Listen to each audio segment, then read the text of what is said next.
Sabi ni Roque, wala daw kapantay yung tatay niya na naging pangulo ng bansa. Wala talagang kapantay, Roque.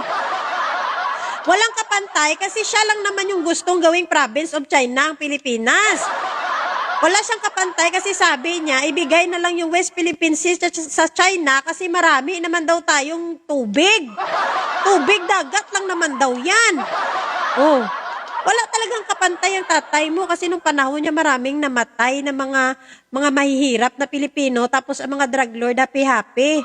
Kasi yung nakakulong na sa bilibid, pinalaya parang tatay mo nung panahon niya, yung mga drug lord na Chinese. Kaya wala talagang kapantay. Oh. Walang kapantay talaga tatay mo, kay umutang siya ng umutang, lubo-lubo ang utang ng Pilipinas, iniwan niya kay Marcos 12 trillion plus nga utang. Wala siyang kapantay sa pagpalautang niya. Diba? Yung kay Pinoy, iniwan sa kanya 5 trillion lang siya, nag-iwan siya ng utang kay Marcos 12 trillion mahigit. Oh. Kaya wala siyang kapantay. Wala din siyang kapantay sa pagmumura niya, pangbabastos niya. Pati sa pag-joke niya sa mga nag-rape victim. Oh, wala talaga siyang kapantay doon. Siya na talaga yung balasuba sa lahat. Oh. Wala siyang kapantay na proud pa siyang sabihin, finger ng katulong niya. Oh, wala siyang kapantay sa pagmumura niya sa Diyos. Walang kapantay sa kanya. Walang kapantay na niligal niya. Siya ang nagligal ng pugo sa Pilipinas. Sandamakmak ang pugo sa Pilipinas. Oh. Siya din yung walang din kapantay kasi siya din yung dahilan kung bakit ang mga tao nalulong din sa sugal noon.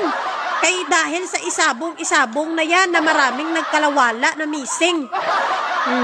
Kasi yung mga illegal na mga laro ay ginlegal ng tatay mo. Kaya wala talagang papantay sa kanya. Diba? Bravo talaga sa tatay mo. Ang aming presidente kasi ngayon ayaw sa pugo, pinaglalaban yung West Philippine Sea, pinakulong yung mga tropa, yung mga drug lord. Hinuhuli, hinahabol na ngayon yung drug lord na si Michael Yang, hinahanap na. Yung tropa ng tatay mo na allegedly drug lord. Diba? Pati ikaw, hinahunting ka na rin. Pinakulong na si Pugo Queen nyo, nga si Alice Guo. O si Tebes na tropa nyo, sa kulungan na din.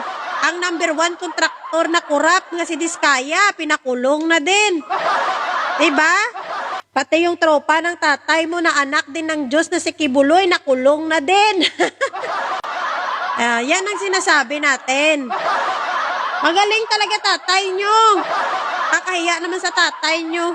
Magaling talaga siya, walang papantay sa kabudulan niya. Diyos mio. Tigilan mo na kami, Pugita. Umuwi ka na sa Pilipinas.